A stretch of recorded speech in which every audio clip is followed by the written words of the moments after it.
یا موسیٰ ابن جعفر، یا موسیٰ ابن جعفر، یا موسیٰ ابن جعفر، یا موسیٰ ابن جعفر۔ بسم اللہ الرحمن الرحیم۔ ایک فقیر امام موسیٰ کاظم علیہ السلام کی خدمت میں حاضر ہوا اور عرض کی، یا ابن رسول اللہ، میں تنگ دست ہوں، مجھے اس مشکل سے نجات دیجیے۔ اگر میرے پاس 100 درہم ہو تو تجارت کے ذریعے فقر و غربت سے نجات حاصل کر لوں۔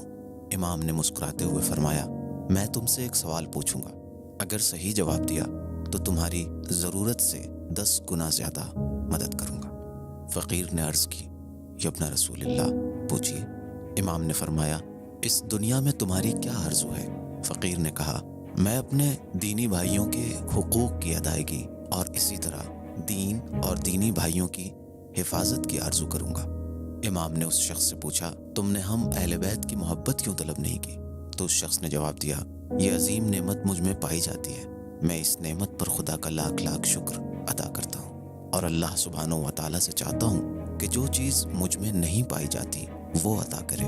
امام موسیٰ کاظم علیہ السلام اس کے جواب سے خوش ہوئے، لہٰذا امام نے اس کو 2000 درہم کہ جو اس کے طلب کے 20 برابر تھا عطا کیے۔ اس طرح امام علیہ السلام نے اس شخص کی مدد کی اور اس کو تجارت اور کام کاج کی جانب راغب کیا۔ تجارت ایک ایسا پیشہ ہے کہ جس سے فقر و فاقے کو جلدی دور کیا جا سکتا ہے۔